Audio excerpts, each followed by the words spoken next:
I just realized something. We are about halfway through this segment, and we haven't done our halftime show. Yeah.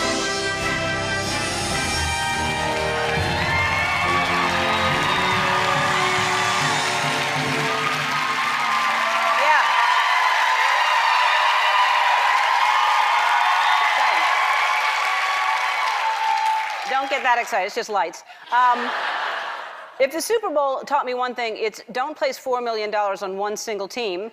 And it's also important to have a spectacular halftime show, because I thought we should have, because I thought Bruno Mars was amazing. Wasn't Bruno Mars amazing?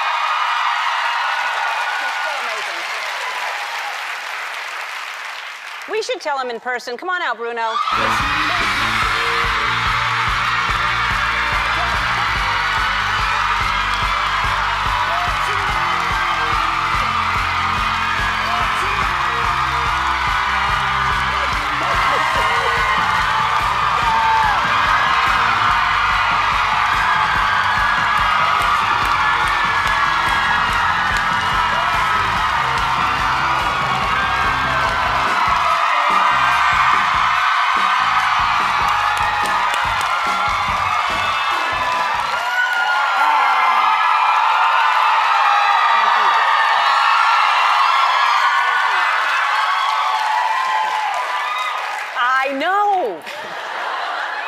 I know. I was like, they're going to freak out when they see he's here. I am so proud of you. I tweeted out immediately when you performed at the Super Bowl and told you how brilliant you were. You know, I've been a believer of yours since. You know, he debuted on this show 4 years ago, right? 4 years ago, this was your debut on television. I'm so proud of everything.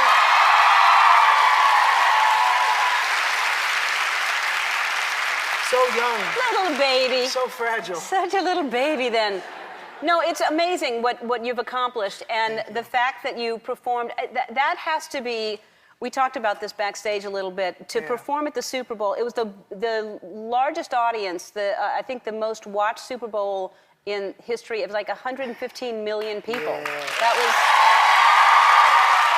well, you know, it's because of performers like Beyonce and Madonna that the Super Bowl halftime show has become this big pop culture thing. So yeah. I don't know if I can take all the credit. Yeah, I think you can. Yeah, you can take. They knew you were going to be the halftime show. You can take that credit. No, how long did you rehearse for that? Months. Yeah, as soon as we got the call, I was thinking of ideas and you know, how are we going to pull this off? It's the biggest stage on earth. And when you got the call, was there, like, for a moment when you were like, I can't do that, or did you know you were going to do it? No, it was like, how do you say no? No, I'm good. Yeah. It was just, you know, I know it was early. It's very early in my career. You know, I've only got 2 albums, so I don't have the, you know, like a legacy or anything like that. But it's just something that's like, you don't know, you know, tomorrow's not promised, Ellen. So I had to go for it. And I'm glad you did. Well, yes, but you know, you may not have more than 2 albums, but you write hit after hit after hit. Every song that you write, everyone knows your music. Everyone sings along to your songs. You have beautiful, beautiful songs. Thank you. What I could not believe, and I didn't talk about this with you backstage, but it's hurtful because there were people that were saying, and I know you listened to some of this, which you should never listen to it, but the New York Times wrote an article saying that... What'd they say? Well, you know what they said, but they basically didn't think he was a star. They said he was not a star because that he's not in the tabloids and he doesn't have a fragrance. They said that he's not, that's what they said, that he was not ready and it was too big for him and he couldn't do it, and he pulled it off, I think, beyond what anybody... I did. No, I did hear that, and I think that was by far the most disgusting thing I think I've heard. You know, not because it was taking a shot at me, but I was just thinking about aspiring young musicians who, you know, want to do this, and even hearing the thought of that, you need a fragrance or something like that, you know what? I would like to make a little speech and talk to them about this. Can I? Can I do that? Yes, please. I would love for you to address this. I want to address this. But listen, I need your help. I need your help. When I'm done with my speech, if anyone can just cue up the Rocky anthem. Oh, we have the Rocky anthem. I'm sure we have it. We'll find it. We'll find it. That? We'll find it. Okay. But let's hear your speech, because I think you should address it. Listen, any young aspiring musicians out there, if music is what you want to do, if music is what you love and your passion, it doesn't take a fragrance. It's not about the tabloids. It's about you putting in the work, practicing every day, practicing your vocals, practicing your instrument, practicing songwriting.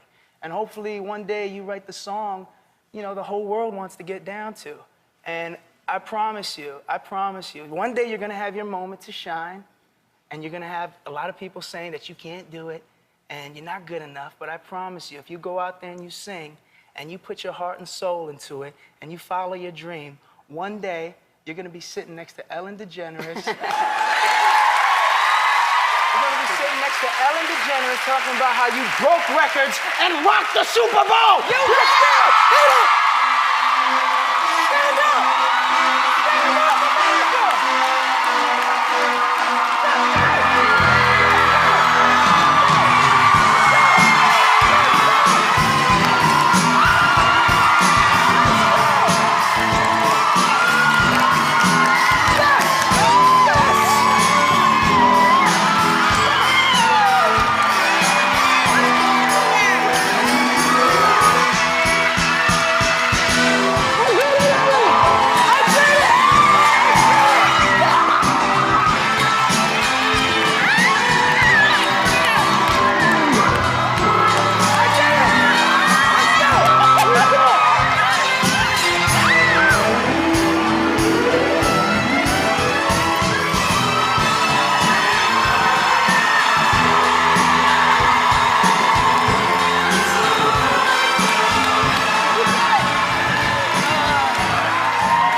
With that being said, I have a fragrance coming out this fall.